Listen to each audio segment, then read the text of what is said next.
Bonjour et bienvenue dans une nouvelle vidéo d'anecdotes de développement. Celle-ci sera probablement la dernière concernant 2KXX. Elle sera donc à nouveau une compilation d'anecdotes diverses, sans forcément de lien entre elles. Commençons donc par la première. Lors des premiers mois de développement, une femme qui suivait mon projet m'a fait une remarque. Elle m'a dit que la représentation féminine de 2KXX n'était pas forcément attirante pour une femme. En effet, le seul personnage féminin jouable était la sorcière. Ce qui, je peux comprendre, pouvait rebuter certaines femmes à jouer au jeu. Ce qui fait que j'ai ajouté plusieurs personnages féminins à la liste des personnages prévus dans le jeu, notamment la grand-mère, la princesse et aussi l'élu. Par ailleurs, l'élu est un personnage original qui n'a pas forcément de lien avec 2KXX.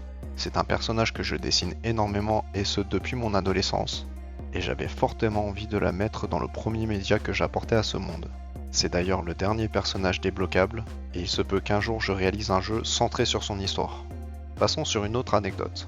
De base, je n'avais prévu que 25 personnages jouables dans 2KXX. Cependant, quelques problèmes repoussant la sortie du jeu m'ont donné envie d'en rajouter un peu plus. Les 5 personnages jouables concernés sont les avant-derniers de la liste. Comme je l'avais dit dans une autre vidéo d'anecdotes de développement, le personnage de Cheese a été créé par mon frère. Il m'a un jour raconté le concept d'un rat combattant à l'aide de gadgets et se nommant Cheese. L'idée m'a énormément plu en plus de me faire rire.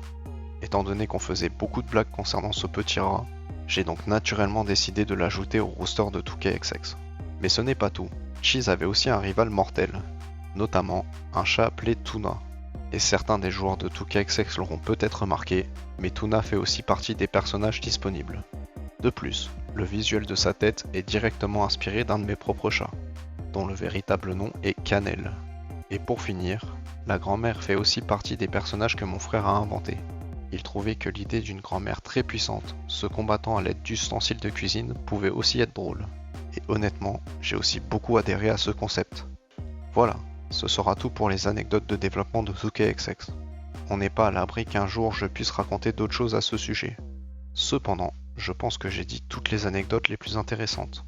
Quoi qu'il en soit, vous pouvez liker et commenter cette vidéo si elle vous a plu, ainsi qu'à vous abonner à ma chaîne si mon travail vous plaît.